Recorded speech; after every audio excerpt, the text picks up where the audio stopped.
ẹ̀yin tèmi mo tún wá mo tún ti dé tẹ́ni ọmọ ológo olówófó àgbáyé olówófó ilẹ̀ Yorùbá mo tún já yín sí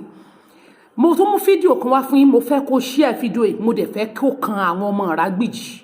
especially kó tún wá kan àwọn ọmọ Yorùbá amukun mẹ́kọ tí wọ́n sì ń sọ pé nu wọn Nàìjíríà làwọn fẹ́ kú sí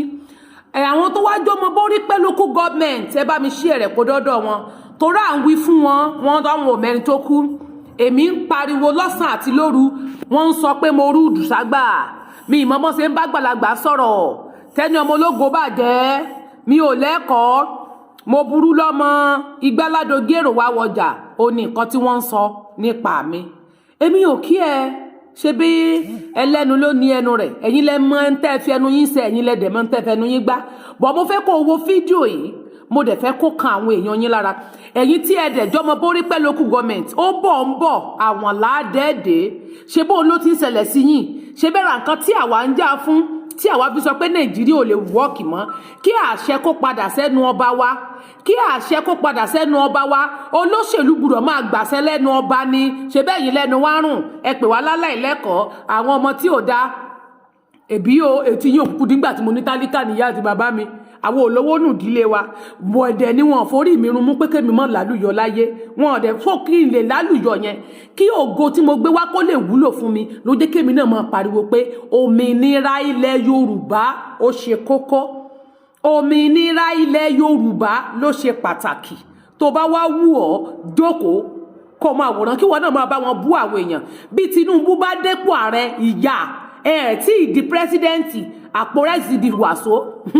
ó ti di 50,000 naira tó bá máa wá di December ńkọ́ á wọ bí 60,000 láàrin ọ̀sẹ̀ kan ó wọ 35 36 gbogbo wọ 40 45 50 láàrin odidi just ordinary week only 1 week rẹ́sì wọ 50,000 ó sì gbéragbéra ṣùgbọ́n tó bá máa fi di December ẹ̀ mọ̀ ra ráìsì ní 60,000 naira ẹ̀ẹ́dẹ̀ tí ìrònú àwọn pípù ìfìyà jẹyìn wọ́n fi ebi payín ni ebi náà fi ń payín ìyà náà fi ń jẹyìn wọ́n ń sọ wípé tàn bá fi ebi payín pínpín tẹ́ ẹ fẹ́ pín yẹn àdẹ́n tó bá fẹ́ dìbò tó bá ti pé oúnjẹ gbówó lérí tán bá pín change díẹ̀ fún yín irú àwọn owó tí wọ́n rù pamọ́ sínú ilé tí wọ́n fi pamọ́ yẹn tó bá ti dàsìkò election tàbí tó bá ní kẹ́ wá ṣe rally yes tán bá ti lè pínwó fún yín ẹ mọ̀ sáré ló jẹ́ kán mú oúnjẹ kán kó oúnjẹ pamọ́ fún yín èmi dẹ̀ ń sọ fún wọ ìwọ lẹ́nu tèmi rùn onítan lèmi tí mo lè sọ̀rọ̀ fún wọ onítan ni mi tí mo lè sọ ẹ̀yin kan kóra yín jọpọ̀ ẹ̀yin ìnúmẹ̀ ẹ̀yin kan fẹ́ máa advice mi kí n mọ bí ṣe máa sọ̀rọ̀ ẹ̀yin tẹ́ advice mi rú gbèsè ayé wo lẹ́yìn gan gbèsè ẹni tẹ́ fẹ́ advice ẹni tẹ́ fẹ́ advice yẹn gangan ìwúwà wo lẹ́yìn gangan wù fẹ́ni tẹ́ fẹ́ advice. ọmọ orílẹ̀-èdè Nàìjíríà pàápàá jùlọ gbogbo àwọn agbófinró ọ̀gá ọlọ́pàá yányán ní orílẹ̀-èdè Nàìjíríà àti ọ̀gá ọlọ́pàá yányán ní ìpínlẹ̀ Ọ̀ṣun àti àwọn ọ̀tẹlẹ̀múyẹ́ òkè èyí tí mo bá wá ń rọ̀ lẹ́yìn ó ní nípa ọmọbìnrin kan tí wọ́n pè ní Fàdílátù Àríkẹ́ ní ìlú Aragbiji a gbọ́ a sì rí ẹ̀rí tó dájú wípé ọmọbìnrin yìí ó ti lọ kó àwọn ikọ̀ tí máa pani tí máa dẹ́mi èèyàn ní ègbodò bíi mélòó kan ti kó wọn jọ láti máa dọdẹ èmi ọba Rasheed olabomi aragbiji ti Aragbiji baálẹ̀ ọlọ́ọ̀dá Aragbiji Jimoh ọ̀jẹ̀ràn bẹ́ẹ̀ ni ó ń dọdẹ ìkànnà àwọn ọmọ wa tá ń pè ní Rasheed Adeleke tá ń pè ní Bímádé bẹ́ẹ̀ ló ń dọdẹ ìkànnà ọmọ wa tá ń pè ní Wàsíù Babalọ́lá táwọn èèyàn tó ń pè ní Olúayé àwọn tó kójọ yìí ó ti fún wọn ní ẹ̀bùn pé kí wọ́n máa wá ẹ̀mí wa káàkiri ọlọ́mọ́fẹ̀mí wa lé ọmọbìnrin yìí lọ́wọ́ mo wá képe gómìnà ìpínlẹ̀ Ọ̀ṣun Alhaji Isiaka Adégbóyèga Oyètọ́lá ọ̀gá ọlọ́pàá ìpínlẹ̀ Ọ̀ṣun CP Falẹ́yẹ ọ̀gá SSS ní ìpínlẹ̀ Ọ̀ṣun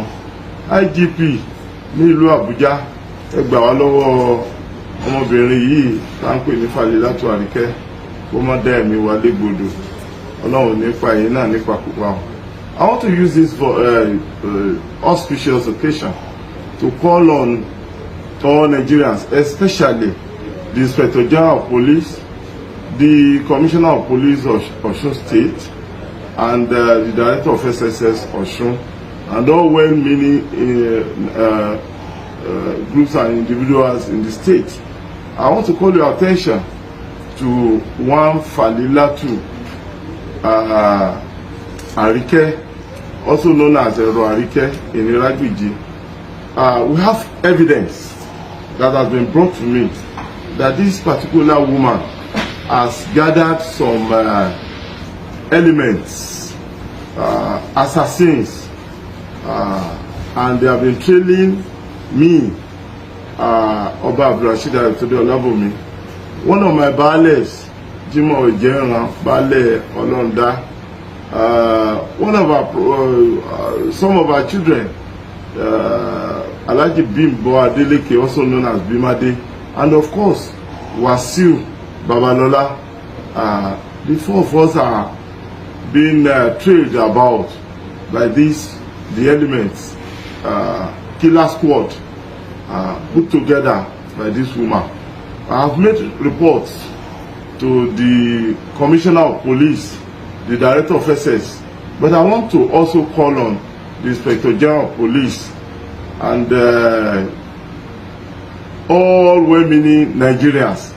to save us, save our life from the marauding woman who has been going about trying to exterminate us. Our life is very important to us and of course to the community. And we just look at it, we find out that they don't have any issue to have warranted raising a killer squad to be trailing us. The Inspector General of Police, please save us. The Commissioner of Police Osun, CP Faleye, the Director of SS, and all the Osun, all Nigerians, people of Osun State, the Governor of Osun State, Alhaji Isiaka Adigboyega, please save us from Falilatu Arike, who wants to exterminate us. God save us.